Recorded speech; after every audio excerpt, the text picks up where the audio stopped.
Good evening and welcome to the Town of Highgate regular select board meeting for Thursday, November 20th, 2025. And first item on the agenda is the pledge of allegiance. I pledge allegiance to the flag of the United States of America and to the republic for which it stands, one nation, under God, indivisible, with liberty and justice for all. Thank you. Before we get on to public comment, I would like to ask for a motion to amend tonight's agenda to add a conversation for the grader repair. Make that motion? I'll second it. All those in favor signify by saying aye. Aye. Alright. So we'll add that at the end of the select board items. Alright, so public comment. I see Sue's here. Yeah, I only have one question. It's been asked by quite a few of Highgate residents. They were wondering how everything's going with the cathedral squares. Is that still coming in, and what's the word on that? You I'm happy to take that. okay. Yeah, so our option for the land, so that's our real like contractual agreement with them, is that they have an option for a parcel of land on that village core. That's something that was voted on by the voters, the whole 9 yards of that. That's in place. That's in place until I think it expires in June of this upcoming year, but we have extended it before. The federal shutdown did delay some of our approvals that we needed for the village core cleanup, but we have immense improvement on that, and that's actually part of one of our agenda items tonight, is making sure all of our funding is good. And then, so we're pretty good with them. I talk with Cindy pretty frequently, maybe every other week or so, if more. She just did a report for her federal housing credits. So other than that, we're Moving forward. we're moving forward right now. And regardless of that, we continue to have a pretty decent relationship with the Cathedral Square right now. Okay, it's just I have a lot of Highgate residents ask, and they know I've come to all the select board meetings, so I said I will bring it up to the board. That's about it. And congratulations to the little Fulton girl. What an honor for the Highgate residents and for the town of Highgate. That is quite an honor for the state of Vermont. And they picked that little girl from Highgate. Yeah. Congratulations. Okay. Any other public comment? Ty? Just want to thank Nick Scott for his years of service for the town of Highgate, and wish him best of luck moving forward. And he was great to work with when I was part of the rec, but I know other public workers. Well, thank you, Ty. All right, moving on from public comment. Town clerk Wendy Disable. I will be brief. You have 3 sets of minutes. First one is November 6th. Make a motion to accept the minutes from the 6th of November. I'll second. All those in favor signify by saying aye. Aye. Aye. And then you had a special meeting November 10th. Make the motion to accept those minutes. I'll second it. Okay. All those in favor signify by saying aye. Aye. And because you like to hang out with each other, you had another special meeting on November 13th. That was one other delay. Give him some credit. Yeah. Was So- that the Monday night one? So Monday was the 10th, and then Thursday, last the Thursday. weather delayed one, where we. During the Oh. Okay, I just want to make sure I was here. I'll make a motion. I'll second. All right. All those say aye. Aye. Aye. Okay. We have a letter of interest to fill our vacancy on the development review board. Tim Reynolds stepped down about 2 months ago after 22 years on that board. And we received a letter of interest from Paulette Unwin. I believe I sent it to you all. Yes. She previously served on the planning commission, and I looked it up today in the town report. She served on the planning commission from 1997 to 2014. And back then, we had a planning commission and a zoning board of adjustment. Planning commission did subdivisions and boundary line adjustments, which is now what the development review board does, which is what she's asking to be a part of. So she certainly has done it before, and she's in a position to step up and do it again. If she is appointed, this would only be until March, because that's when Tim's term would have been up anyway. So she would have a few months with us, and then be able to decide if she wanted to re-up for a full 3 year. So if my opinion matters at all, I'm all for it, because I work with that board also. I'll make a motion to appoint Paulette Unwin to the DRB board. I'll second it. All those in favor signify by saying aye. Aye. Aye. Aye. Thank you. Welcome aboard, Paula. Yes, I will let her know. Let's see, just a couple of housekeeping things. Next week is the holiday. We are gonna take some vacation time, and this office will be closed Wednesday, Thursday, and Friday. I don't have a lot of information about holiday, events, but I do know the light parade is scheduled, and I believe that date is Sunday, December 14th. It is. At 5:30, and if you're interested in being a part of that, you can contact Jess at the rec department. That's been a great event. Unfortunately, it started during, COVID, trying to keep people's spirits up. People really enjoyed it. We shortened the route, but we have kept the tradition going, so. December 14th at 5:30, it starts at the arena. I don't know much about the route or anything yet. Hopefully by the December meeting, I will have full details. And the Same only one. other, what's that? I think it's gonna be the same Same route. route? Yeah. Okay. I will ask that the select board, ask the sheriff for some For traffic the- control that night. And the fire department? Well, the fire department asked if they could be more in the parade Okay. than directing traffic. So I wanted to see if we could get more sheriff's out. And, But I don't have the ability to ask them. No. to be- right, we're good. We'll take care of it. We can take care of it here.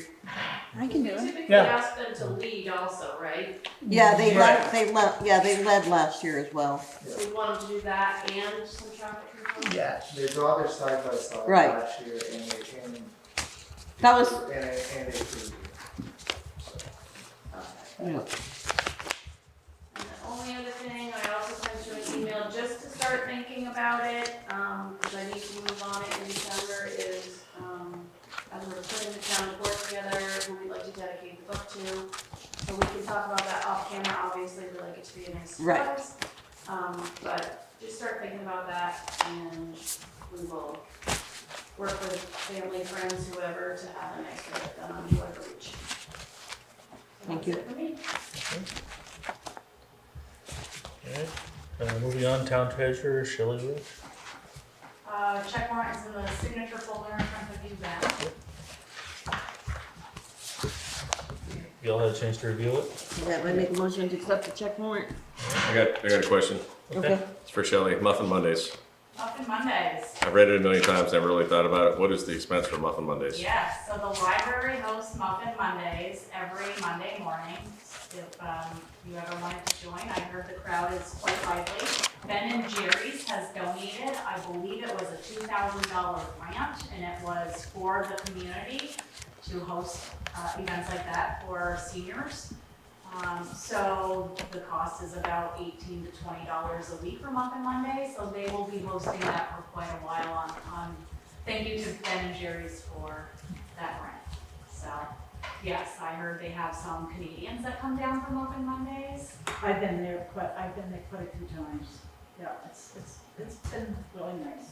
Is it just a social hour, It's correct? a social hour and Get senior citizens out and 10 to socializing. 11. 10 to 11. What about Listen Up membership? Listen Up membership is audio books for, I don't know if it's hearing impaired or what. That is an annual thing that they have for their audio selection over at the library. Go. Listen Up, yeah, it's a whole, they order it every year, but I don't know the specifics on exactly what it is, but I think it is more audio based. learning or reading. Okay, cool, thank you. You're welcome. I'm good. You good? Alright, so we have a motion and a second. All those in favor? Who seconded it? Yeah, Richard? Oh, did, okay. I guess, You did, you seconded. I guess so. Okay, congrats. Alright, all those in favor, signify by saying aye. Aye. Aye. Okay, while you're signing that, quick update on the delinquent taxes. Our balance right now, $247,724.83. Of course, that is all years combined. Tax sale is still in process with the few that qualify. And of course, now that there's a whole nother year, if these people don't get with me and make some payment plans, I have a lot more new qualifiers. So please, if you need help getting on a payment plan, paying your taxes, reach out to me. I've been busy working with all of the departments this week, trying to begin budgeting season. I do have the fire department still left to meet with, but they've been out on some big trips. So I'm hoping to get that scheduled next week or the very first week in December, so I can be prepared for our first budgeting meeting. And of course, the planning commission has met 2 months in a row now. We had that meeting this week for the capital improvement plan. And that is what we are knee deep in, budgeting.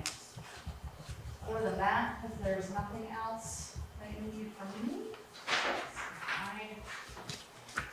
I'm all set with you. Alright, moving on to Town Administrator Freddie Hayes. So when I put this agenda together, I did not have this information. I received it yesterday or this morning. Yesterday? One day these days. We got a federal approval that we've been waiting on for a long time, let's just say. And those folks were furloughed, so they weren't able to give us that approval until now. And so now we have, it's called a SHPO, or their SHPO approval from the EPA. That's for the Steinhauer, the Macy property. So now we are going head first, full force, head first, both of those words combined, into that project. So we will have a very clear schedule for that relatively soon. We are still waiting on umbrella application approvals for the 2 lots within the Macy or the Steinhauer or 14 Saint Armand. But we are getting so extremely cold, like very, very close. I mean, within weeks at this point. So, and then we have something later on in the agenda regarding the funding for it that I just want to make sure everybody's on the same page about, and we're really clear to the public about where we're getting that funding and how we're, all of that fun stuff. Greta's going to join us later for that, and then. Other than that, we're working through really trying to get the arena renovation at a pretty clear point. I think we're just waiting on the door. Did the doors come in today? The doors came in today. Waiting on tiebacks. Yeah. I knew we were waiting on a couple of things. So in terms of the arena renovation, we are really expecting to be done within probably next week. Jess is going to have a brand new office, which we're very excited for her because she's in a closet right now. A very nice closet, but still a closet. And so she's getting the proper office that she deserves. And we're just working through the rest of things. It's budget season now, so I made a request, as some of you saw, for the CIP for some of our projects. It was a total of $130,000, $130,500. Those were. It's been a day. And so those are between your existing projects to get us over the line, and then also for some match money. And then we will continue to talk about that later on. So that's all for me. Okay. Alright, on to the select board items. Proposal selection for the demolition services request for proposal. This is continued from November 6th meeting. Do we have any discussion on this item?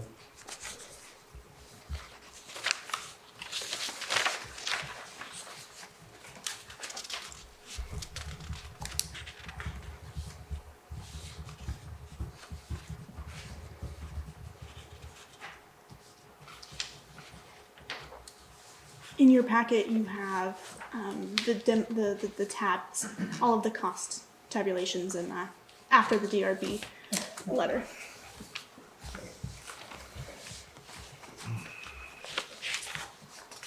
I think we just need to figure out who we're going with.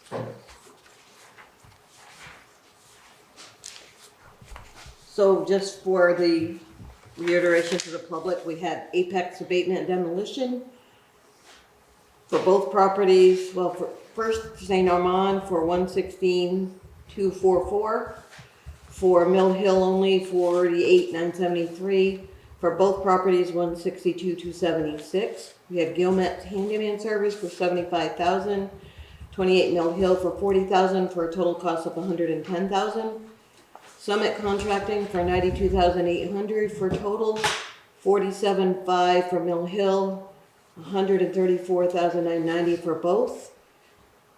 FRL Excavation and Trucking for 80,000 for St. Armand, 34,700 for 28 Mill Hill, both properties for 114,700, and Complete Demolition Service LLC, St. Armand for 120,048. 28 Mill Hill for 37,890. Both properties simultaneously for $157,938.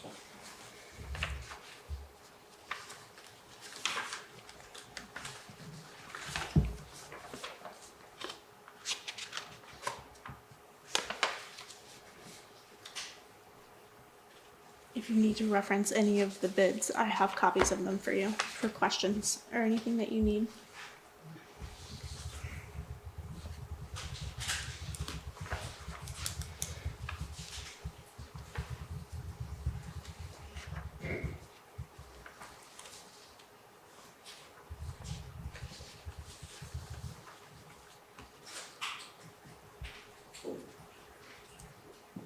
I think I'm still going through the check mark. I got it. Okay, good. Got it.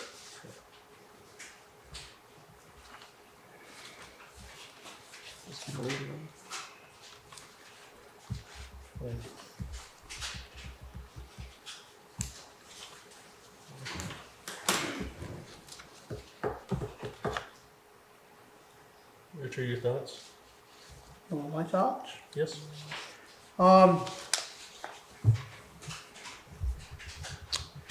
I think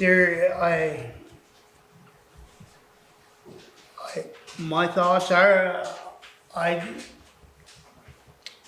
kind of don't like what's in front of me. I want to hear somebody else's thoughts besides mine. I'm hearing a lot of stories, and I want to know if I guess I want to hear people's sides, right now. I'm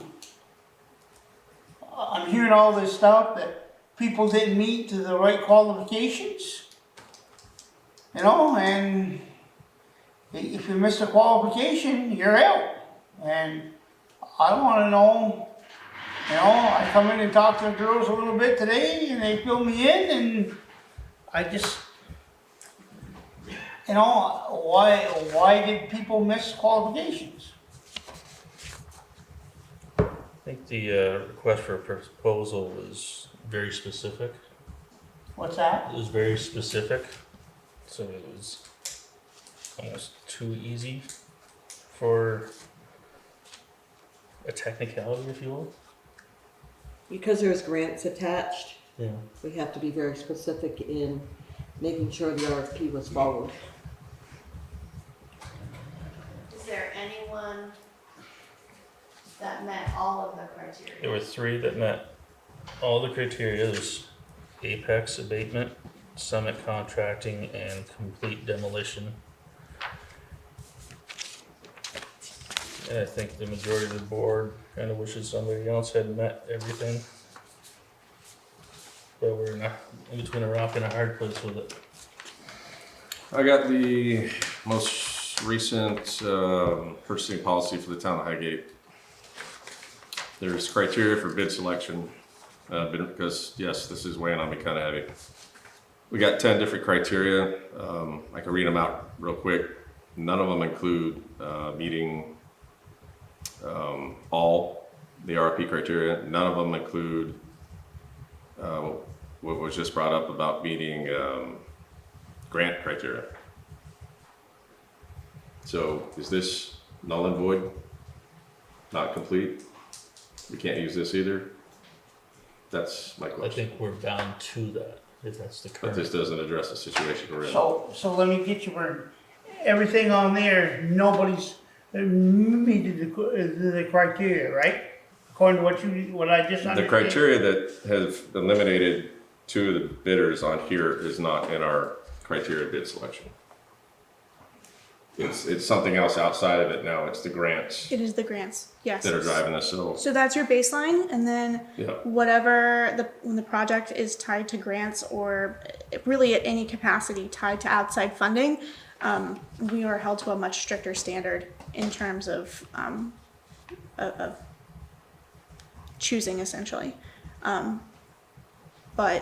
Yeah, so that's basically where we're at. Is that in terms of the procurement policy and the purchasing policy, yeah, you can choose whoever you'd like, but because this project is tied to outside money, we need to be extremely cautious about making sure everything is as correct as possible, because you don't want to mess with your federal funding. Okay.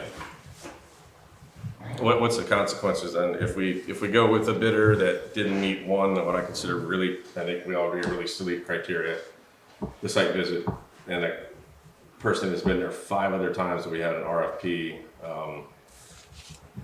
we're out of luck? That's my question. Yep. What disqualified non-bid? That's what I'm a little confused. 'Cause I followed the RFP to a T. The RFP required a site visit scheduled through the town administrator. I did talk to him on the phone, we had several discussions. I talked to him on the phone about it, and you said that they were doing the, police were over there doing their thing. And I said I didn't feel I needed to go out there again, because I'd been out there before. I guess you should have told me if I needed to go to the site. I mean, I've been there before on both properties, so the last time we bid it, so I didn't see any reason why I had to do a site visit. Because it didn't say in the end that the site visit was mandatory, did it? Yes, it did. So in the RFP, it did say that site requests are mandatory. When the police were doing their bomb squad training in 28 Mill Hill, I was unable to schedule site visits to 28 Mill Hill. And then I was out of town at my professional development conference, but we did have someone come in on that Friday, the 24th, who got keys and then returned. But yeah, it was a required site visit because the conditions did change of both properties since the last time it went out to request for proposals. So I got a question. Yeah. What I'm understanding right here, people all went to St. Irene Road, but not everybody went to Mill Hill Road. No. So we got a problem. No, Well, but- you just said that not everybody went because they were doing in there. I got bad ears, but I heard you say that not everybody went to Mill Hill, but people went to over here. So if not everybody went to Mill Hill, we got a problem. All of the people who did schedule a site visit went to both. The only person that I did not personally go on a site visit with was through Apex, but I did see their photos that they took of the inside of 28 Mill Hill. But you weren't there. No. Okay. But- Yeah, so he's been over there, and I've seen him and everything. So we're playing hoo here. And I'm not gonna have it. It's not right. I'm sorry. We gotta make sure are in a row, but we wanna make sure we do it right. And what the girls told me today, what's coming out here, what you're saying, you messed up a couple times here, and I'm just saying whole here, and this ain't right. So, yes, everybody went who scheduled a site visit went both inside 28 Mill Hill and inside 14 Saint Armand. And 14 Saint Armand is locked excessively.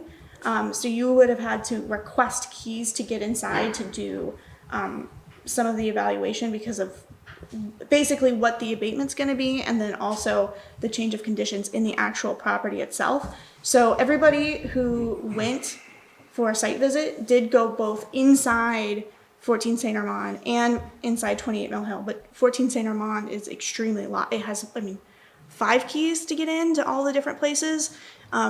So everybody went inside who did a site visit. So that would have been Apex, Demolition, and Summit. Those are the 3 that did complete the site visits to both properties. And then also on Gilmette's, it does state, and I have copies here if you need them. One of the statements about 14 Saint Armand is contradictory to what was put in the RFP, because everything has to be removed from the 14 Saint Armand property. That is a part of our soil remediation project, is that everything has to be. And in this, it says that they're going to, Gilmette wrote, quote, "The septic tank will be pumped, punctured, and backfilled. I will also cap the well 2 feet below grade." That's fine. And then grade the site, adding topsoil, seed, and mulch. And in the RFP, it is very explicit that you have to remove all of that material because we have all of the abatement work that we're about to do. And then all the soil remediation requires that to be a clean slate, as clean as possible. And that's our federal and state funds that we're using for that cleanup. So it's more than just the site visits also. But there's a lot of things that are happening, and the other thing, Ben, that's gonna happen here is, it was on there that the pole barn comes down. That pole barn is not supposed to come down. We were gonna take it and move it. So everything here is wrong. So right now, I think we start over, and what you're telling me, it's okay if people go in over here on their own. There should have been a select board member or you on every one of these, and there wasn't. So as far as I care, this is done, and then we come up with another one. I'm sorry. I'm not agreeing with anything here, because it ain't done right, and then when we do it over, there's going to be 2 select board members added to it. I'm done. And I don't like this garbage. And again, we need to know when people are going to meet and everything, the select board. And I don't like what's been happening here. And I'm not going to, you know what's going to happen? They don't care about what Freddie does. They know where 551 Gore Road is. And I get visitors and I get phone calls. Maybe I'll give you a bedroom over there and you can join. Because that's what I'm going to get. I'm going to get in. Mikey, you guys can vote yes, but this ain't right. I'm sorry. I've said my piece. I'm in favor of doing the RFPs all over again. I was just gonna say, what is the timeline on this so we can put this out for another RFP? Actually, if you want to put out another RFP, I'm happy to do so. That would probably be a first meeting in January. Right now, our biggest issue is that we have we have now gotten our federal approval from the EPA, so this will delay it probably by 6 weeks for the actual project. Is there a timeline once we get approval from EPA and all that we have to start? Or? No, but it would be impertinent to your budget process to have a contractor selected and a pretty well negotiated contract in front of you. I'm not talking about rewriting the RFP, I'm talking about just reissuing the same one. It's gonna take 6 weeks. Between issuing it, scheduling site visits, weather dependent, the breaks for both holidays, most companies do not, work the week of Thanksgiving or Christmas for these. And then it would also need to go back on the agenda, and the next agenda, so on the first meeting in December, that is open for you to reopen, but it would not give anybody enough time to go through the site visit and the reissuing process. It also needs to be published. And then the December 18th meeting, that second meeting in December, is budget only. So the next clear meeting for you to reopen RFPs would be that first meeting in January. But the only thing that's going to come off is that pole barn. Yeah, we definitely had discussed as a board that we wanted to save that pole barn. Yeah. Um, We don't really have a place for it yet, but we can stack it somewhere at least. But then again, it's gonna start degrading when we do that. Right. Just, Yeah. let me ask you, because you do this for a living, Yeah. Mr. Gilmet, if we put that pole barn, took it down, stacked it somewhere, you've seen it, Yeah. how long will that thing last? How long will it last? How long will it last sitting there? Is it gonna rot? How long do we have to put it up before we put that before it back turns up. It into, all depends on what Okay. kind of material you got over your poles and stuff, you know? yeah, I mean, I guess if you got it covered dry, probably good for a couple of years, but okay. then you gotta stop and think is, who's gonna take it down, the time, the labor, is it really? It has to come down with this proposal is what it is. I because that understand, pole- but is it really worth salvaging when you stop and think about the time and the labor it takes to take that down, take it apart? How much really good material's in there, you know? The tin's obviously, who knows how many years old. It's pretty old. Yeah. You gotta look at the cost effectiveness of, Yep. I'm just telling you guys. Yeah. Look at the effectiveness of, you know, is it really worth spending, got like 5 guys a week to tear that down or whatever, you know what I'm saying? Or 'Cause is that's it not- just cheap to buy new materials and new lumber and build a new one? You're gonna have to take that down by nail, by individual screw, right? Yeah, To someone save can it. save it, So, yeah. that's a lot of Yeah. time. When Okay. you can have it down in 20 minutes. Is there any Right. remediation that has Yeah. to be done to it? It's unclear right now, and it's unclear if the soil underneath it would need any remediate. So, the remediation part is just soil, and there's still testing that's coming back for that. And then, more specifically in terms of like selection for right now, you can, whoever you pick, you can negotiate that instead of tearing the pole barn down, that they just remove it and we store it somewhere. That's why it's a proposal and not a very hard and fast bid.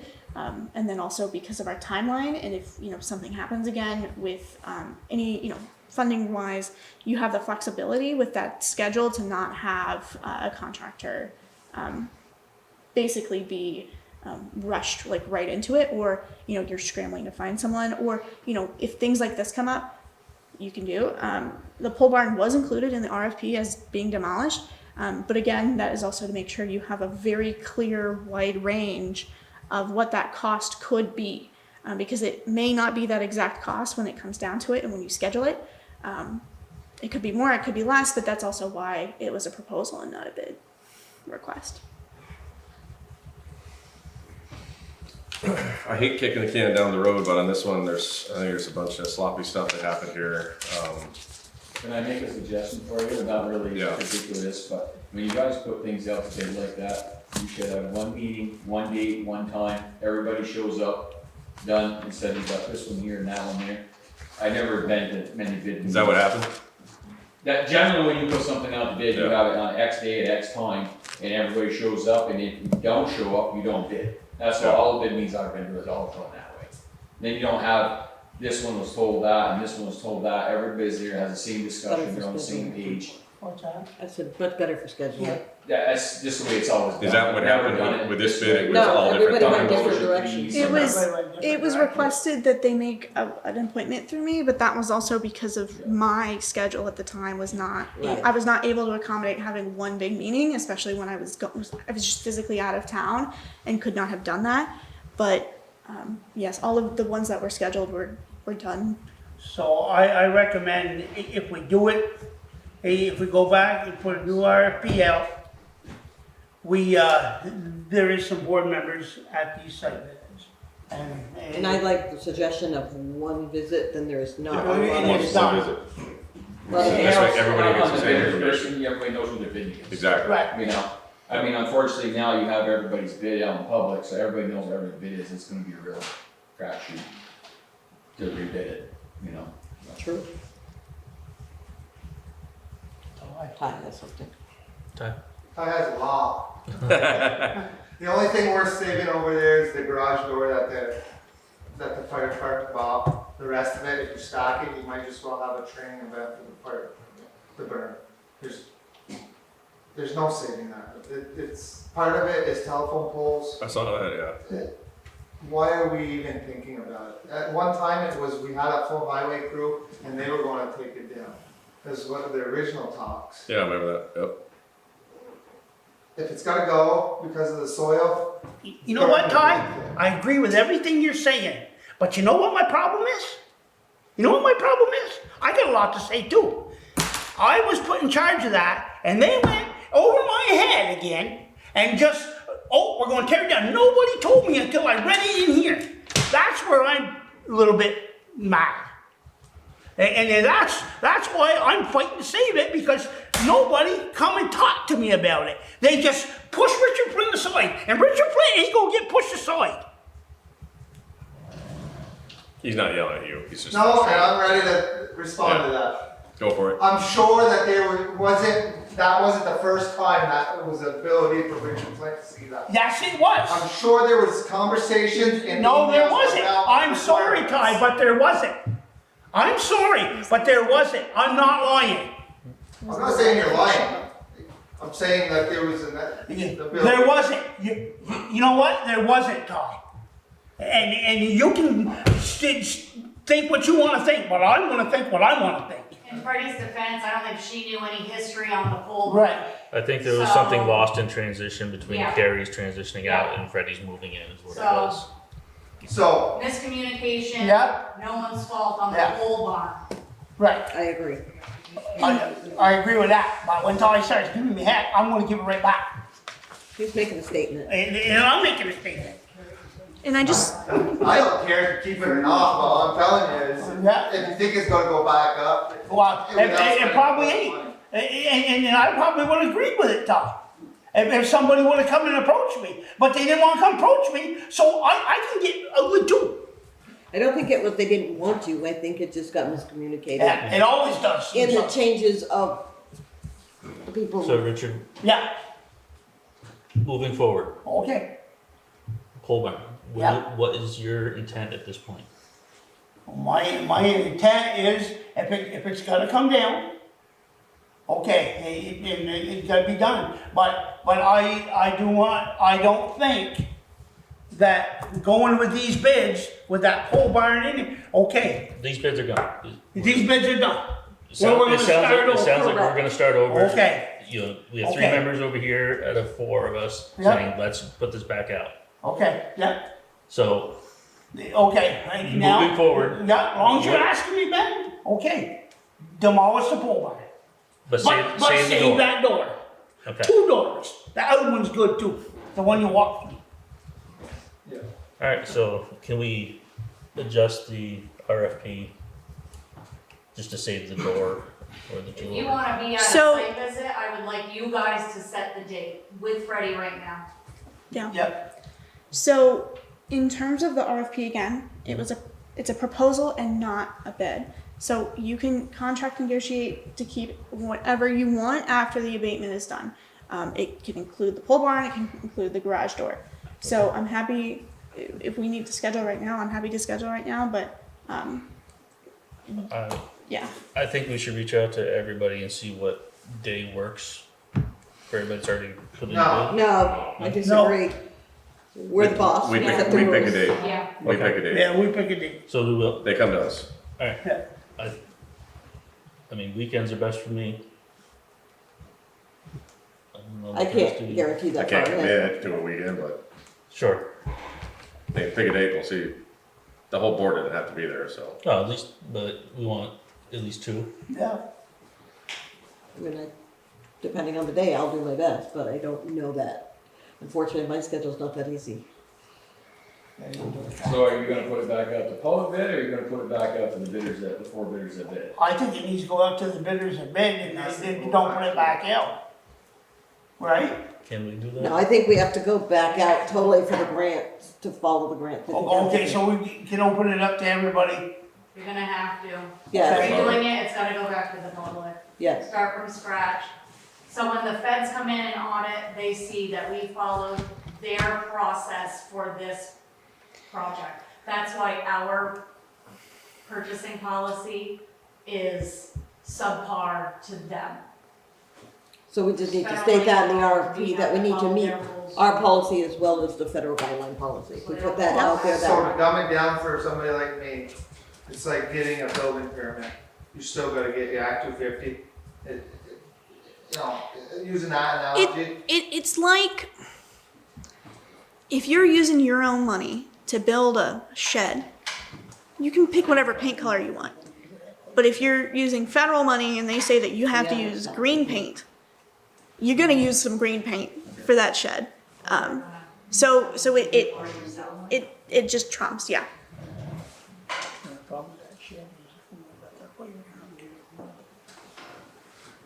Just a litter? Yeah. We brought it back. Oh. When I was there, it was empty. But it came in the last month, the boys had to go get it, because Scott said he could only have it a year. The storage up to his place. So now, if we take that pole barn down, you know, I didn't think it was gonna come this soon. If we take that pole barn down right off, you know, and we ain't putting nothing back up, well, what are we gonna do with that fire truck? And it was the first fire truck like he'd ever owned, you know, I hate to. I would put it out, since we're kind of in a crunch, to any farmer here, or anybody that's got a barn with some space enough for it to store it there for the winter, maybe. And then we'll figure it out as we move along, what we're doing with the pole barn. Look for some permanent storage for it. I think I might have a place for the winter. I don't know, we'll probably put it there for next year, but maybe I've got a place for the winter. I'll find out. Yeah. And, Alright, so do we have any dates available? so yeah, that's a, you know, What's that? So So we're looking into, So in terms of my schedule, I can do we'll have to repost tomorrow. So then I can do the 24th, 25th, 26th, 28th, the first week of December, except for Tuesday and Thursday, the second week of December, except for Thursday, Friday, and then the week of the 15th of December, all of those days, except for the 18th, because we have select board then. And would this be in the daytime or? let's pick a That's day. the best, in my opinion. You've done it before, where you've done it before a select board meeting has started. Do they need electricity? Is it? There's no electric. It's dark. So Yeah. both properties have Yeah. had utilities cut to them, so there is no power. So So in daytime it is. it would need to be daytime, and then also we need to be careful about what was personal those, protective equipment. what was those days in November? So anytime Monday, Tuesday, Wednesday, or Thursday of next week. Not Thursday. No, Friday, not Thursday, comma Friday. So the RFP doesn't have to be warned a specific number of days ahead of, Not in advance, but I'm giving you all of the days that I'm available to do an in-person daytime site visit. So if you want to post tomorrow again, and then move to I'll give, do the first or second or third week of December, what would you I prefer? would say give it enough time for people to put their, get their schedules together and meet with us, so maybe the second week of December. Yeah, I was thinking first or second week of December. So on the first week of December, I can do Monday the 8th, Tuesday the 9th, or Wednesday the 10th 8, 9, or 10 December, okay? during the day. During the day. Any weekend stuff? I can do weekends, but it's most contractors will typically Okay. not do that during the weekends. But if you want to do a weekend, we can do a weekend. Exactly. what's They that? won't be able to show up. I was gonna say that, but You gotta run it. But it's also a weird time with the holidays of like we have to schedule far in advance enough that people aren't already booked.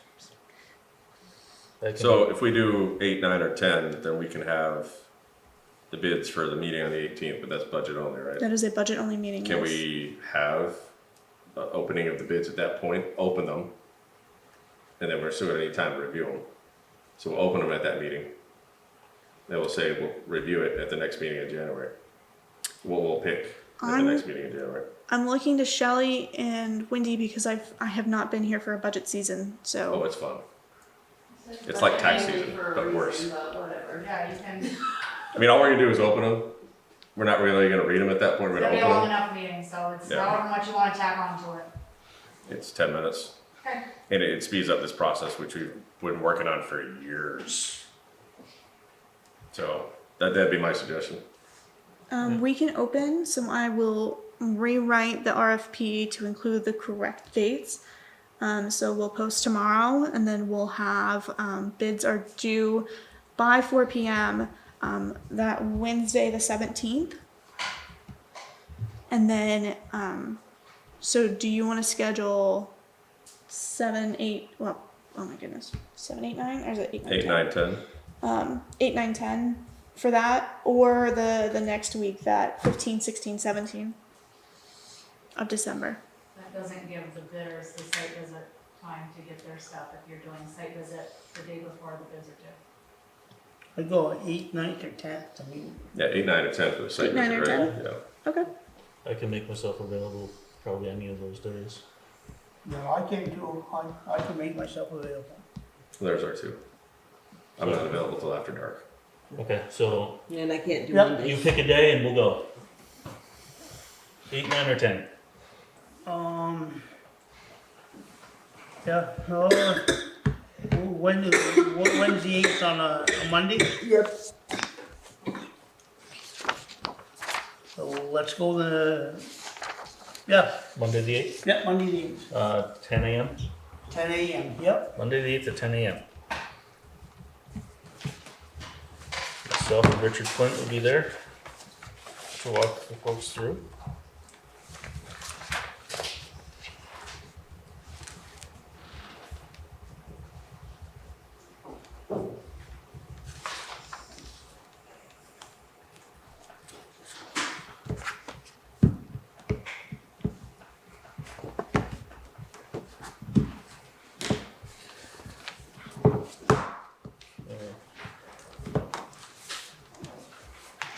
And on that fire truck, Richard, I know you guys are the select board, but if it's fire departments and the fire's gotta come down, you just gotta tell the fire department, find a place to put it. You know, I mean, you gotta stop worrying about stuff, petty stuff. You got way too many big things to worry about. Yeah, You got people in places, count on them and hold them accountable. yeah, What do we still have it for? what's that? Parade? Yeah. Have they used it? Yeah, That's what I'm asking, what do we still have it for? Sentimental value? yeah, I think that's it. Then But- whoever but- holds it closest to their heart can put it in their driveway. Thank you, Cheryl. You're welcome. Problem solved. Well, Tear the barn down. One at 551 core. Parking in Richard Flint Park. yeah, Just, I guess to end this, looking at this, like I said, the purchasing policy, I don't know if we want to rewrite this like everything else we're doing, but maybe bullet number 10 has got to be grant requirements met, or number 11, grant requirements met. Just so that future boards, because as the boards flip over, the corporate knowledge that's built up gets lost with every new member. So it's easier to have it in writing, and I don't want to make this mistake again. So I'd like to propose a motion that this gets rewritten or added to our purchasing policy, a bullet about criteria for bid selection, be grant requirements have to be met, like to the T. I know we've got a lot of policies and ordinances that we've identified need updating, so I think it's gonna be a full workover. Well, can somebody make a note, because it's gonna get lost somewhere, but for this, that'd be my suggestion. Yeah, grant if you want requirements met. if you want a note on that one, we can Yeah. we can keep a folder of pen and So ink updates. I don't have a copy right in front of me, but that prioritization list that I gave you last Yeah. time, I think procurement and It was whatever on policy was on like a medium priority. So if you want to put it as a high priority, that's absolutely fine. But I do need direction in terms, so the next set of ordinances after the personnel and the ones that you're addressing at this meeting I will need direction from the board on which ones to address first for your next meetings to be reading and going Here, through. I got it right here. How many do you want at a time? Like, what's a good working number? 3, 4 ordinances to work on, then we knock them out, move on to the next. If it really kind of depends on the urgency of it, how much legal time it'll take to like go back and forth on the wording on it. Is that an update, an amendment, or a complete rewrite? It really depends on a number of factors that I can't, like, unless you give me a list, I can't tell you. But then again, if you just tell me to like put certain ones as high priority and then tell me to do the high priority ones, that's absolutely fine, and I'll just bring them to you as they come in. Okay. Right now, this one's listed as low priority, the purchasing policy. When was it last updated or amended? March 19th, 2020. Yeah. It got updated based on VLCTs, and actually it got rewritten when an audit happened and the state, the Department of Public Safety did try to claw back grant money, thinking we did not follow their grant procurement policy. Brenda Beaver. Brenda. Bless her heart. But, so I will actually, take the lead on that one and get with VLCT to make sure that we've got the most up-to-date Great. and accurate information for the purchasing policy. Thank you. Thank you, because that could definitely bite us in the butt, because we're always purchasing things, so. Yep. Yep. I mean, that is the town's purchasing policy, which is why grants aren't Yep. really listed in it. And I don't know if VLCT is gonna come back and say to add that in or not, but, I mean, it doesn't hurt. Thank you. Okay.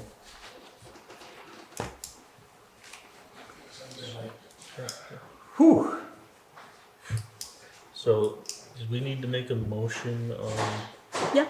Alright, We'll make a motion to replace the RFPs with the discussion that we had, with the date of December December 8th. 8th at 10 a.m. 10 a.m.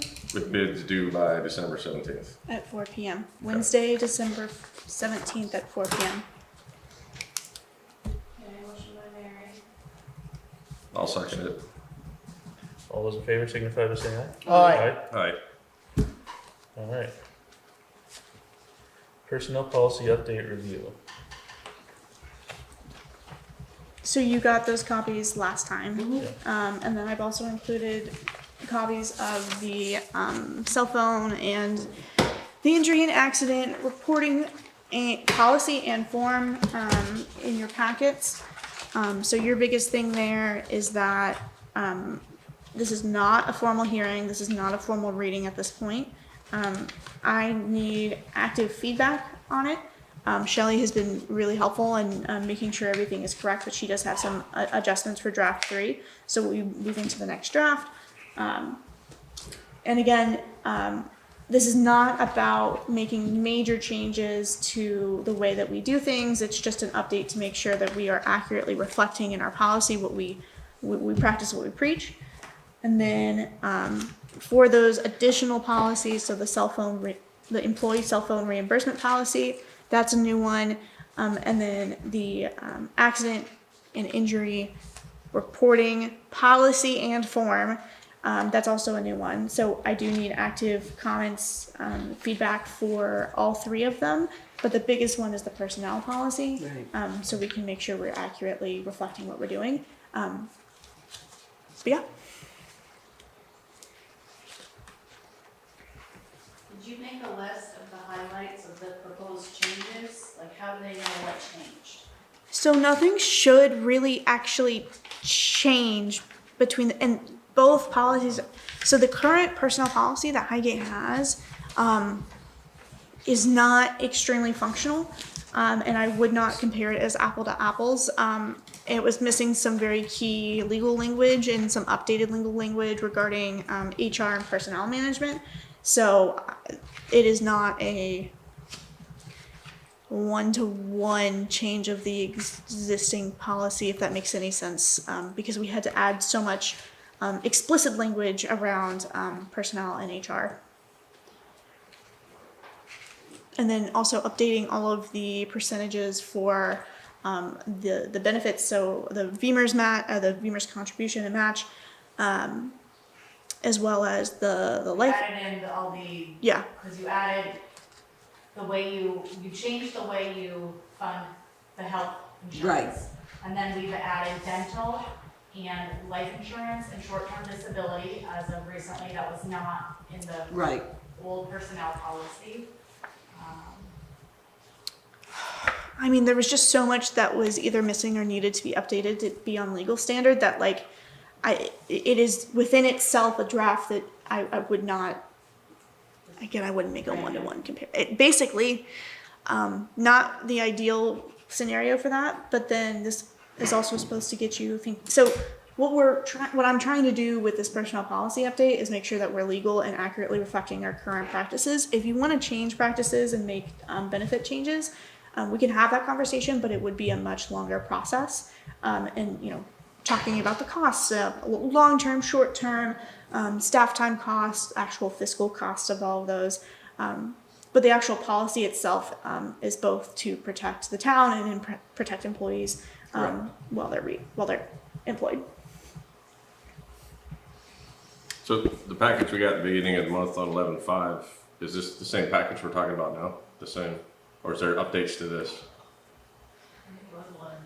It must have been 11.5, Yeah, say the end 11.5. of draft 3.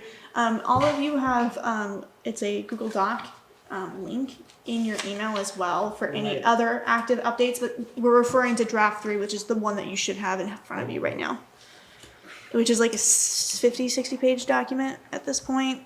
And I know that it's very long large. read. It's a very long read. It's very exciting. Oh, I was thrilled.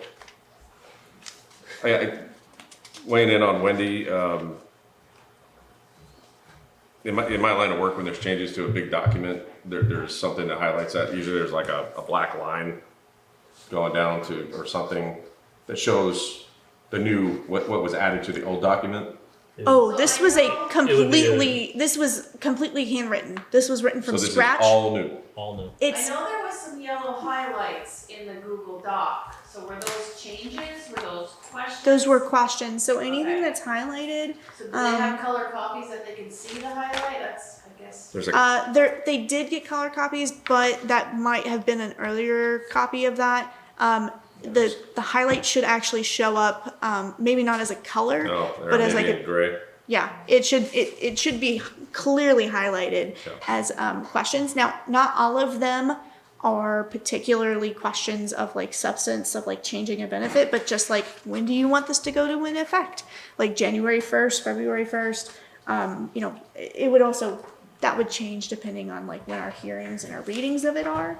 But again, because your old personnel policy was so dysfunctional, it was quite literally just easier to just handwrite the whole thing, all 50 loving pages of it.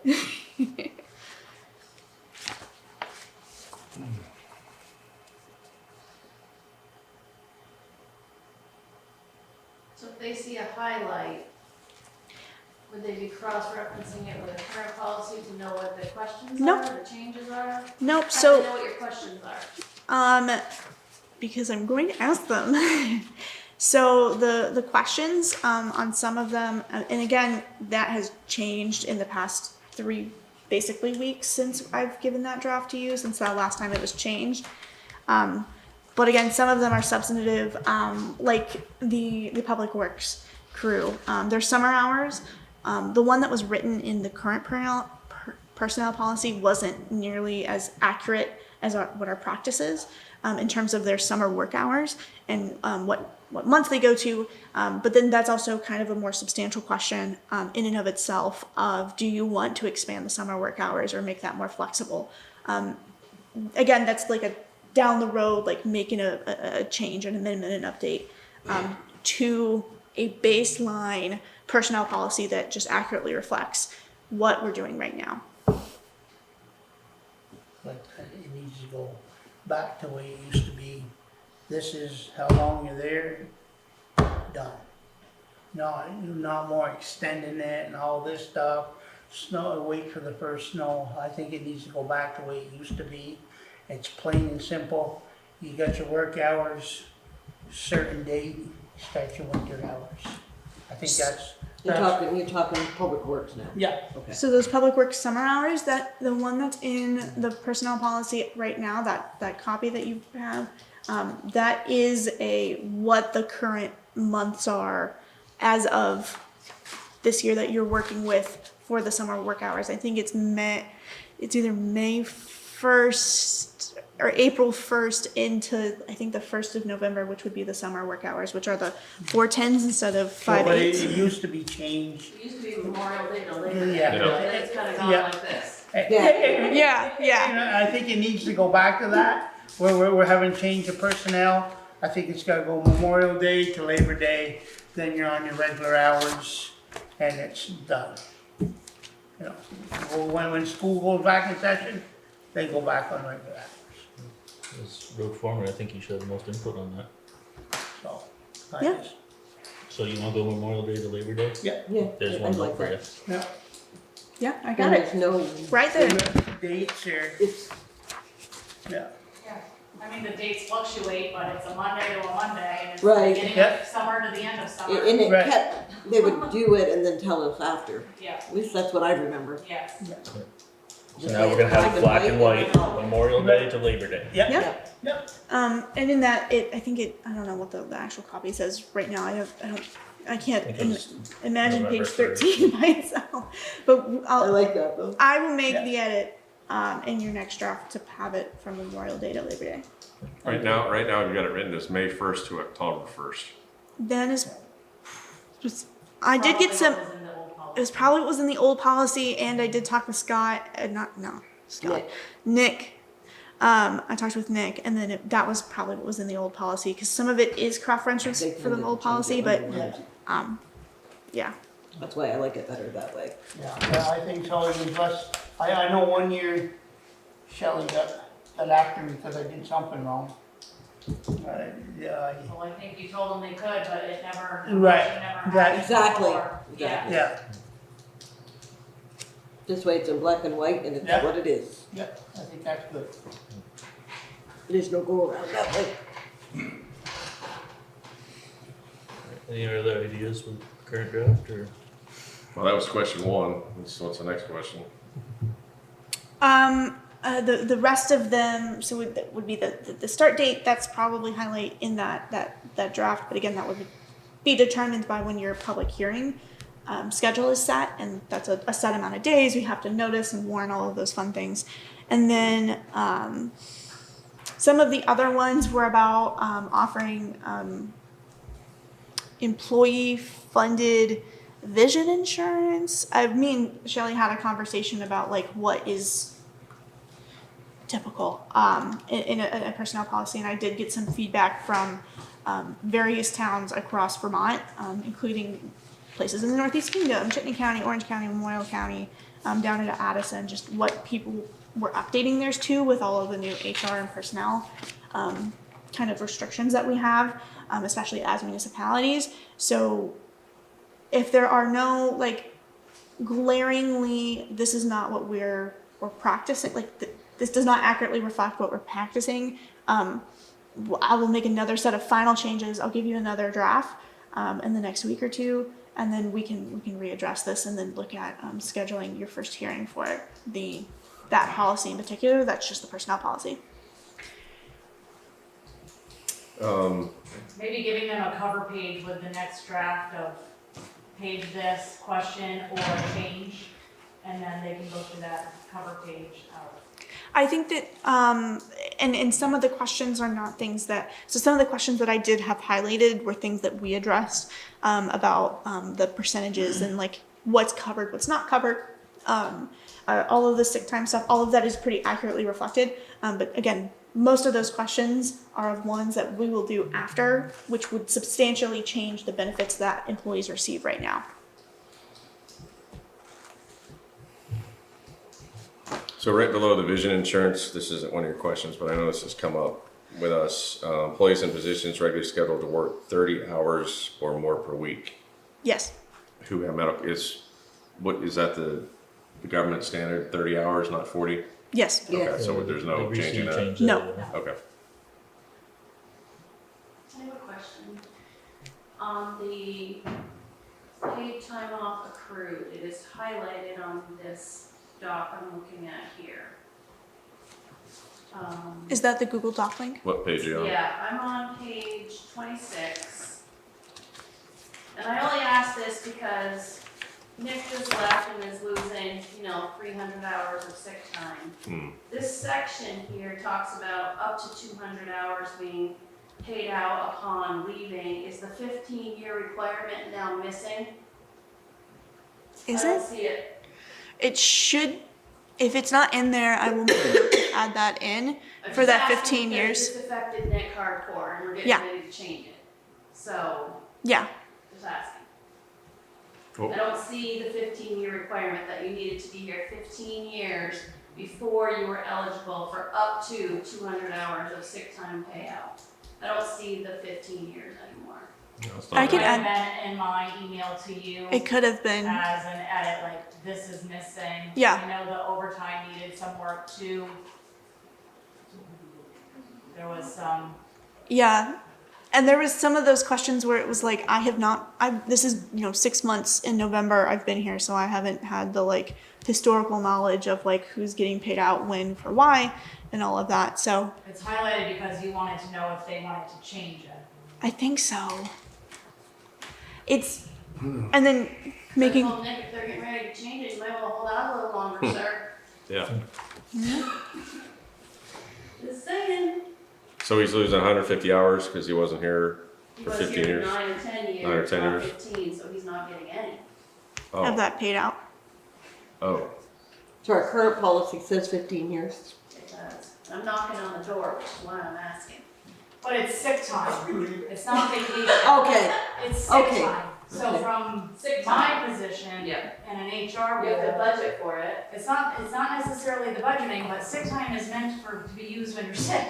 right, if you're not sick, you don't And take if it. you happen to retire or be here long enough and you happen to use that sick time, it's a Benefit. thank you for being healthy. It's Yeah. not meant to Do be, do you get full pay on those 200 hours? you get, Up to. well, that's 200. it. That's why it is 15 years, because it does become a liability. If someone starts at $18 an hour and they're not sick, well, they saved 20 years. They're not making $18 an hour after 20 years, and they're getting paid out a much larger amount of money for those hours. Right, but you do have to budget for that. Yes. In case somebody does leave and needs to pay out. Once they start getting close, like Butch started reaching Yeah. a couple of years, and the auditor started listing it as a liability on our books. Where does the 15 years come from? Is that just an arbitrary It number was that's the picked? That's been the personnel policy long before. I don't know where Long that's before from. us. Again, I think Raymond LaRush had stated that he was involved in creating the original personnel policy, and a lot of that came from the military/state of Vermont personnel policy standard. So if Nick's been here 9 years, 8 months, and 7 days, we could put that in there, You can put that in there. and then he'd qualify. I'm just saying. You can put whatever amount of years you want to in that policy. Yes, but right now there's none, which is why I'm asking. Yeah. I mean, there is in our current, but not in the revised. Okay, just wanted to make that clear. When do you plan on having this fully ready for ratification? Not to January at this point. Oh, this is not, yeah. This is This not- would be like the first meeting in February that Yeah, you would be doing your first reading. And honestly, even then it might get delayed, but I can have another draft back to you at this next meeting on December 8th, not 4th, Fourth. whatever day it is, December 4th. But again, it won't be a finalized draft without you guys saying that, yes, this is final. and it's all gonna go And through has no proper- more comments, questions, concerns, edits requested. I think it was honestly always meant to be a thank you for your service, thank you for not calling out sick once a week If every you're not month. using the policy. Yes, Yeah. it's not, it wasn't ever meant to be a cash out at the end of a career, it's sick time. Yeah. So, one of my previous employments, you could only accrue That's what ours is. X amount of time. Yep. And that is also changing Yep. because the auditors and the government accounting standards, they're changing it. So this is Yeah. again prompting the personnel policy on that as well. It will be capped at 200. No one's gonna have 1,000 hours anymore. If it says 200 is what you get paid out, 200 is what you're capped. Yeah, Yep. that's what our policy said. Yep. Everything's capped. Yep. And that's, again, And for a the lot of liability of it. companies are use it or lose it, Yeah, which forces people to take their mental health and their breaks away from work. It Yes. keeps them sane and it gives them a break. So we are fortunate we carry over 80 hours. We can carry over 2 weeks to the next year. Okay. There are a lot of companies that like mine, TD Bank, I just learned too, use it or lose I'm it. gonna lose it if I don't take And it. it also keeps your liability at 0 because you're not budgeting for someone cashing out a large amount of time. At a rate that you weren't expecting to pay them at. Because if I accrue at, for example, $20 an hour, and then I'm there for 15, 20 years, and then my rate at the end of it is $75 an hour, what I accrued at $20 an hour, you now have to pay me out at 75. Yep. So but a lot of the changes to personnel management and HR So did if you come wanna with this. start paying everybody out 200 hours when they leave, I mean, that's you, but I would not honestly suggest that No. myself, in my position. That's why there's no years in there right now. I don't care what the years is, but I think it should be. Oh, it needs to be in there, yeah. So so I will go with Shelley through it again. Okay, If you have any additional questions, comments, concerns about what's in the draft, please let me know. Please reach out, come in person. But other But than type that, all your questions out for them as well. a lot of my questions are the ones that we will do just at a later date.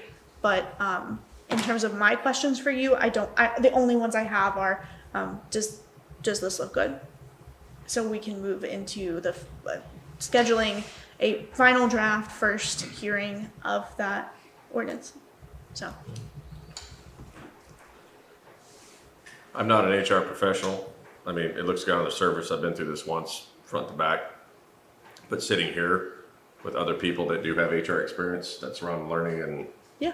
figuring this out. So I'm not gonna be able to do this on my own. We gotta have this discussion to make this as good a product as we can. I can't do it solo. I don't think any of us can do it solo. No, I don't think that I wouldn't want to even do it solo. Even if I had all the experience, I could. But again, my questions are more about what the practice is here, and making your personnel policy reflect what your current practices are, rather than the specific language. I'm going to make sure it's all legal language and make sure all of that's very, very clear that we are up to date with that, or referencing the most up to date version of that. Because you can always see basically if state statute trumps this, then we go back to state statute, all of that. But again, my questions are more broadly, does this accurately reflect our current practices as a organization that has full-time employees? So I'm not an employee here, like you guys are, and you are. So we're gonna need your input. What you want, what you think. Well, yeah, and that's why I've been working with Shelley on it. I want to go through it with another fine-tooth comb. Yeah, Okay. And write down. absolutely. Budget. Absolutely. I think they're definitely on the right track with it. Yeah. And that's all I really needed, was that we're on the right track. Every time I read it, I read something like, oh, I didn't catch that the last time. Yeah, it's a lot, so it's gonna take time to finalize this, but Yeah. it'll be worth it. yes, Absolutely. yes. Appreciate everybody's effort going into it. Yeah. Are other town employees involved in the discussion with you guys, or is it just Yes. thrown out? Okay. So, all town employees right now got an emailed version of a copy of this. They have access to the same Google Doc link that you do that can make suggestions, comments, questions, edits to the document. So everybody has access to it, and everybody knows that they are absolutely encouraged to, if you see something that looks funky, to say something, or if you want to add, if there's something that we're doing that is not in there, to suggest to add it, all of that. So yes, I've talked with Jess about it pretty briefly. Carolyn's looked at it. Carolyn's looked at it. As a part-time employee, her perspective might be Different. different. Yeah. And then I talked with Nick about it before he left. And then I've also talked with Greg about it because, I mean, he's also brand new. Right. So it's like all of that. So everybody does have access to it. Now, so the reason why it's a link, an active link to go look at it is because if I am making active changes, then I don't have to keep printing Send new them a copies copy, or send them a new copy. But they will all get, when we get to a final draft, everybody will get a hard copy of that for any final comments, questions, concerns for that.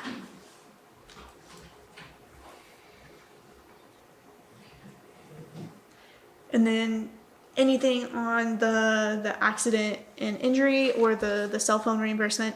So both of those are policies that you requested through Carrie. Right. That was a list item that was on something that I inherited. And so for the employee cell phone reimbursement policy, that is something that you asked for. That's pretty basic language in terms of a cell phone reimbursement policy. Each employee is required to come to you and request that reimbursement. That's an active thing. And then it's at a set rate right now. It was originally drafted as a percentage of your job, but that's a little complicated, and honestly, we have so few full-time employees that a set rate is good.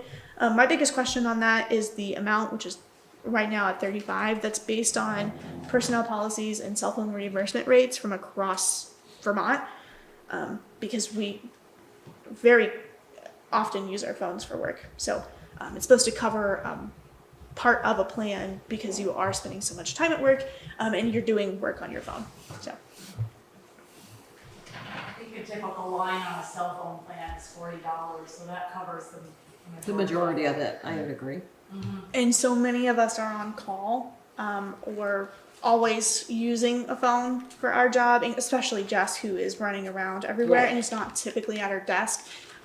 That's between that being a pretty average rate for cell phone reimbursement, and then also the amount of effort that, the amount of time that most employees for Highgate spend on their phone. That's where that number came through. But if you have comments, suggestions, questions about that, I'm happy to see where you're comfortable at that. And that's all taxable. So anything that you get reimbursed is taxable. So it's the whole 9 yards. Goes to payroll. Yeah. Part of their paycheck. Yep. Yeah, it goes to payroll. My only question or comment to Freddie on that policy, which would be a question comment for you guys really, is would you be better to specify the roles within the town that qualify for cell phone reimbursement versus making it open to all to come and request reimbursement? So just something to think about. Yeah, I like the specific Roles. role. Or you could even have specific roles just automatically get that reimbursement. And if another employee thinks that they But then would that qualify would be for in it. the policy too. Well, yeah, exactly. I could also change it to say that, these set roles have an automatic cell phone reimbursement to them. And then if someone feels they deserve it, they can request it during their annual evaluation. And you can take that into consideration at that time. Okay.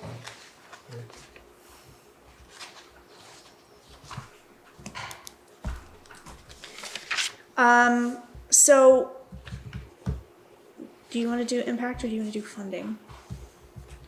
Greta is not able to be here anymore. She had a hard stop at 7:30, so she's not able to have that conversation with us, but I do have everything that I need. She is our brownfield coordinator for NRPC, but I didn't know if you wanted to go through it and then also have her come next time to have that conversation, or if you want to wait and just go through it with her. I mean, I know everything on that end and all of the finances on our end, so I'm very comfortable with that, but it's up to you guys. And then we can go through impact and all of that. That's about, there's an 8-page report for you in there about impact fees, CHIP.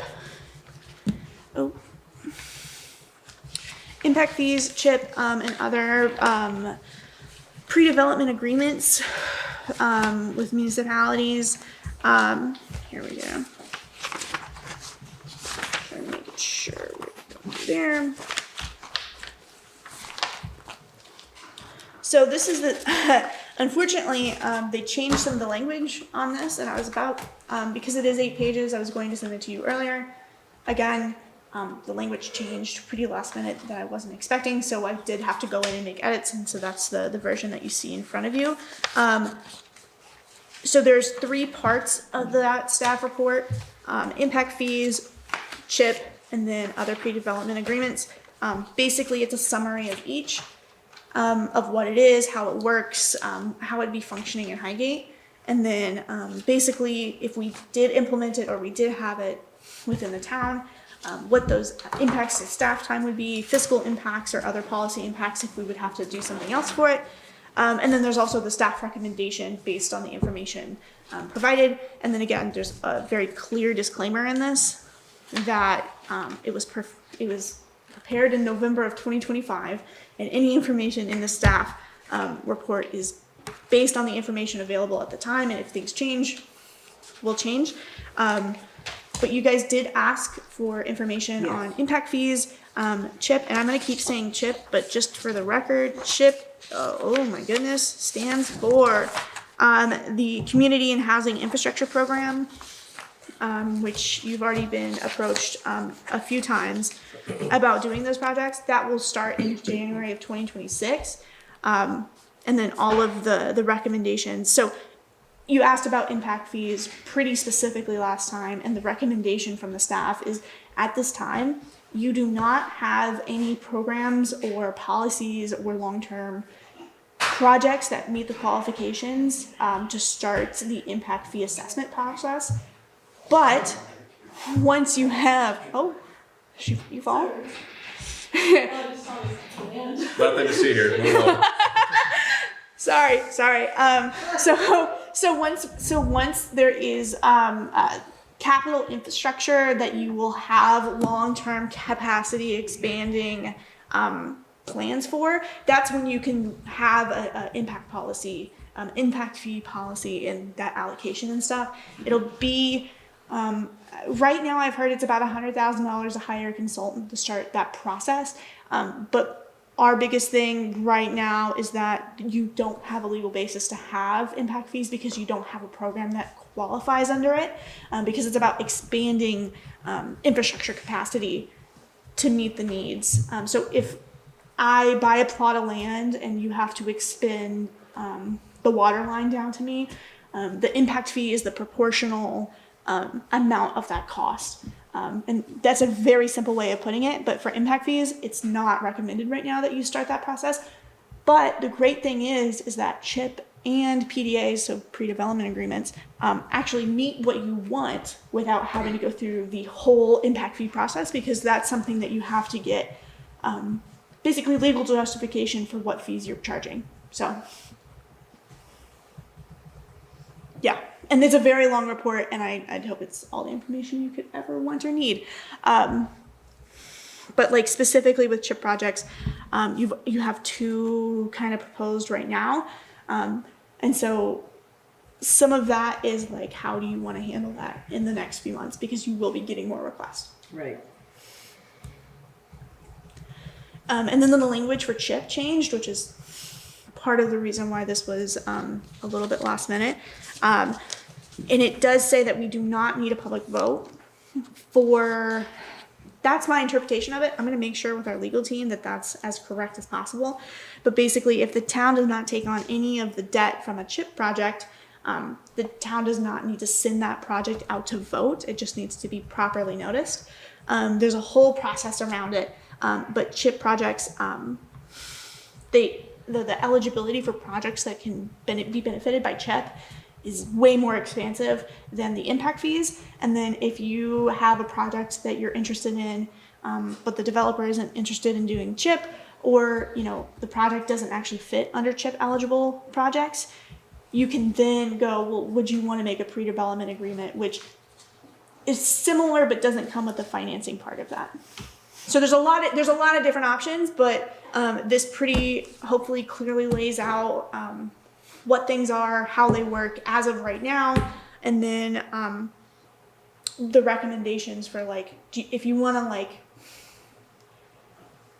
how you want to move forward with these projects and how do you want to benefit from them and what projects you want them to benefit. So.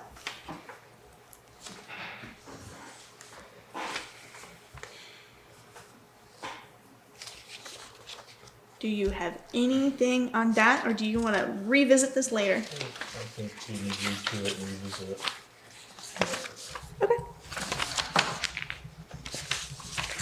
You guys agree with that? Yeah.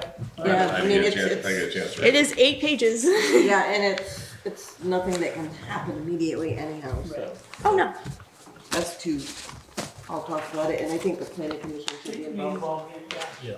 Sure. Yeah, And the absolutely. DRB. So they'll be getting a copy of this Okay, too. perfect. Absolutely. Yep. Alright, so we're through personnel, impact, abatement funding, and information from NRPC. So Greta was going to be here. Unfortunately, she had a hard deadline that we have now passed.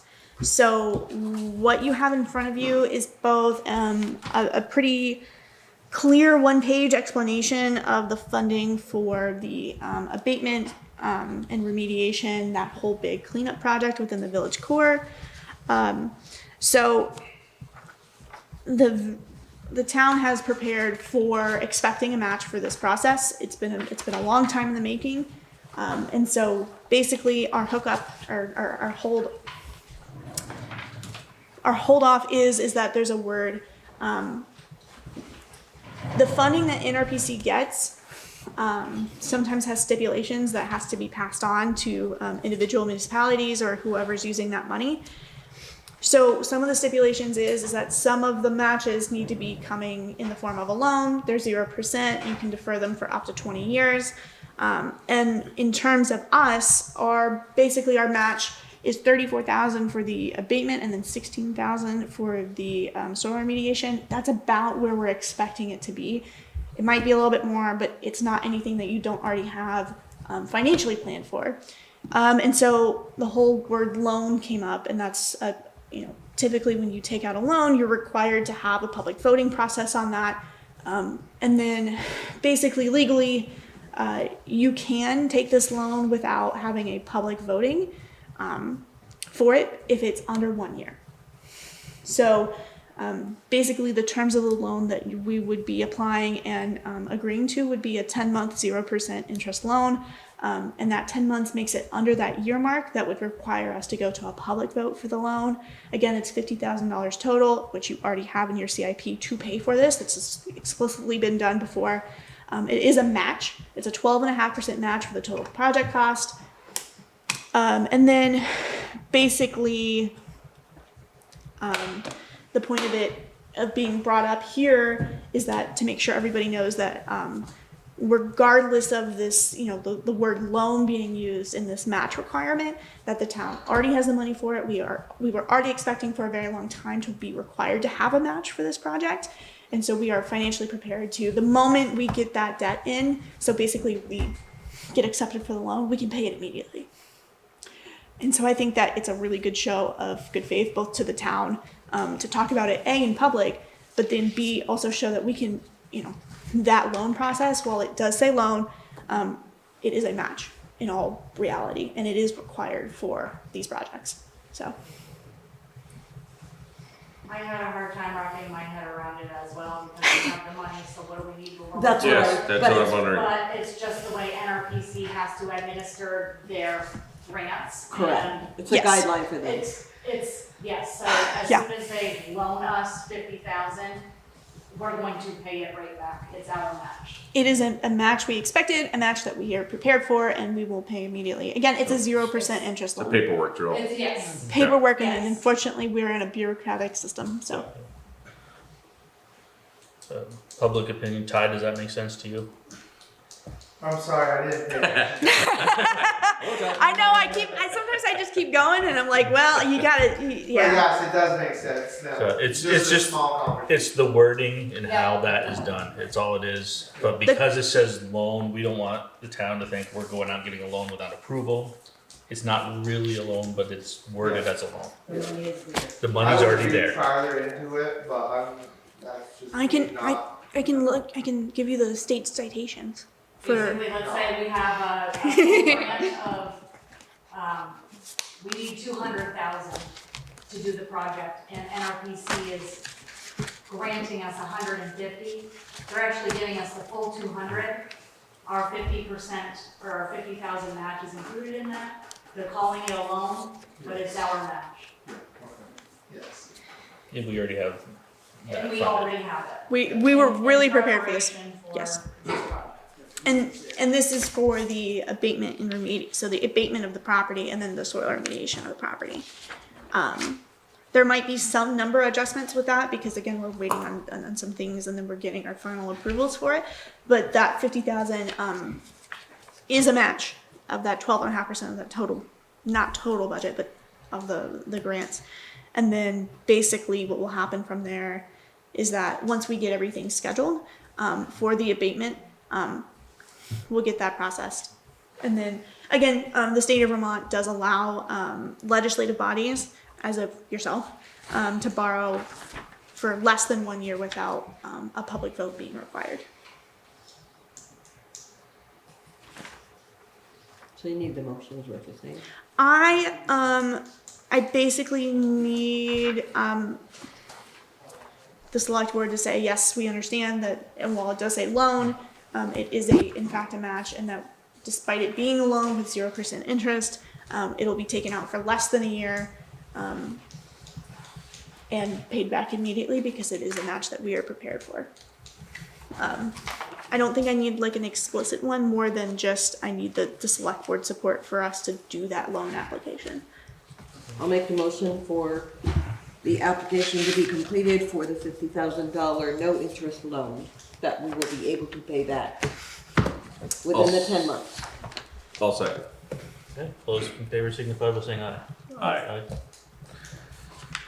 Okay. Last item up is the grader repair, Actually, so. could I add two things to this? Sure. After the grader, can we talk about adopting a review of the dog ordinance? Get that ball rolling? It's not on the agenda. It's not on You the can put it agenda. under The grade- business the and then grade- you can vote. Yeah, Oh, okay. the grader That's- wasn't on the agenda either, so that's why I'm adding it. Well, Yeah. we amended. But we amended prior it at the to- beginning, but she's Well- saying because it's, Okay. I'm good Just with make a motion to add it to the agenda You can make that motion. after the after the grader, just Okay. make a motion to add that's it to fine, the I'm fine agenda. with that. Put it Okay. on the agenda and you go through that process. The grader was money too, Yeah. so that's the difference Yes. as well. Yes. Alright, so grader repair, Shelley, do you wanna take point? Sure, Nick has, I think, told the board many times that the grader is not functioning. It needs brakes, an injector, it needs all new wheels. You're looking between $35,000 and $40,000 in repair.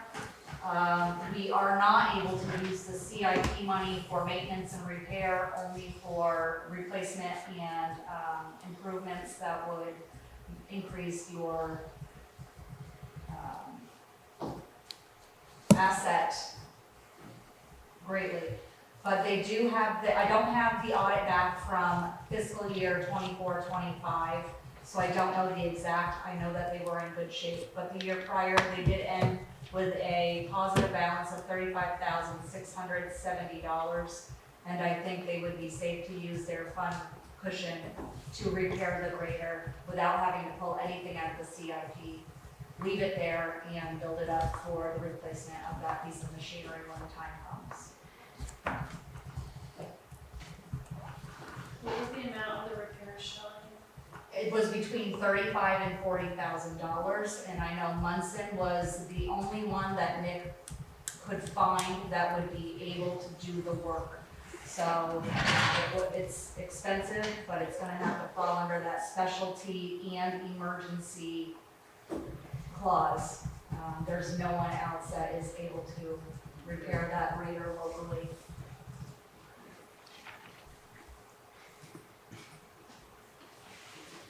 Need a motion to approve? Do we need a motion for them to use their, Yes, I would make Okay. a motion for them to get it paid out of their budget using Yep. their fund balance. I'll make a motion to get the grader prepared under their, budget. Second. All those in favor signify by saying aye. Aye. I want to thank Nick for all his hard work in coordinating that. There's a lot of time and effort put into that. Yep. I think it was a lot of time just to find someone to do the work, so. Good. I'm glad he was able to. Any other business, Vern? I'd like to make a motion to address the dog ordinance and add that to the agenda, this agenda. Just to basically once we make the motion, make a motion to have this put as the top part of this for review so that we can get it ratified sooner than later. All right, we have a motion to bring forward the dog ordinance for discussion. Do we have a second? Second. All those in favor signify by saying aye. Aye. Aye. So the issue behind this is we found out in late October, our dog ordinance is pretty much null and void. And we need a legal review and a partial rewrite of it to make it binding and enforceable and all that. And to me, it's a public safety issue. And if you look at the dog bite, just on the police reports, and I think Wendy too, this town's got quite a few of them. So I'd like to make sure we have that enforced, that document there so that people have something to reference, the town has something to reference, because right now we're kind of driving blind. Okay. I know Freddie had that listed as a high priority. Right. So I'd like to make a motion with the board that we put this on top of the list and we put it in front of our town attorney to review it, amend it, and get it back to us as soon as possible.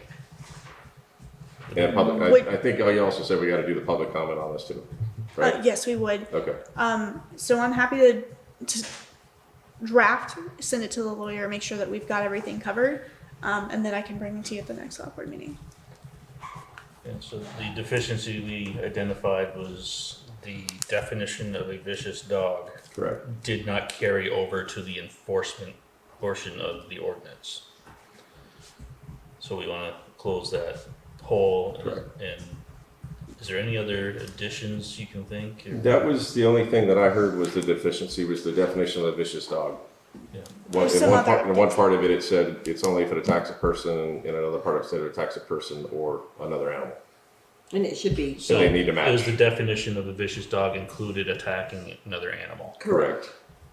Whereas the enforcement action only reflected state statute, which basically only occurred if the dog bit a person. Correct. The two need to match according to the town lawyer, so. Then there's a state statute on a dog that is owned by how a select board member can handle a vicious dog, and if that vicious dog is a select board member's, how it reflects the town. Just, the lawyer will find out, I'm sure, but I just read that. Yeah, what was that? Yeah.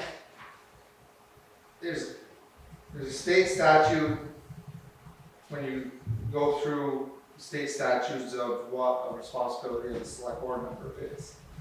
And it calls out in that, and I don't know if it's obsolete now or not, or how a select board member can handle a vicious dog, but it also calls out if that vicious dog is a select board member's, how the town may be responsible for that dog.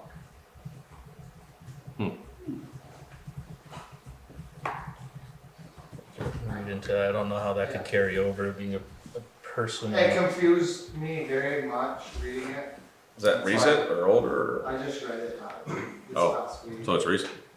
I don't know how old that Oh, document okay. is, but Well, Vermont statutes online is typically updated real time, so. So we got a motion on the floor from Vern about putting the dog ordinance to the top of the list, putting it before the town attorney and getting it back as soon as possible. With public comment or whatever process we gotta go through to get that done, yep. Did we have a second? No. I'll second. Alright, second. All those in favor signify by saying aye. Aye. Alright, so can you move that to the top of your priority list? Yeah. Alright, thank you. Thank you. Thank you. Any other business? I just have a comment or a question. One of the Christmas lights went up. Thank you. I got umpteen people. Thank you. you. We The talked Kirby about and this the Irving today. station in the last 3 days. We're gonna, Thank you. work on it next You work for week. the town now, Pete. Yeah. I told him grab a ladder, we'll put them up. I asked Richard about it today because I spoke to Nick about it, knowing his days were coming to an end and not knowing what was happening with the crew as a whole. I wanted to make sure they get put up at all. Because if they don't get put up, we're gonna hear about it. Oh, yeah, So we know definitely. there's transitioning going on. Is this something Public Works So, has to do? Ben, I would, if what goes on, I plan on going in Tuesday or so and see who's in there. And if they want help, I'm willing to help them put their lights up. A better plan is to call and make a plan with them ahead of time.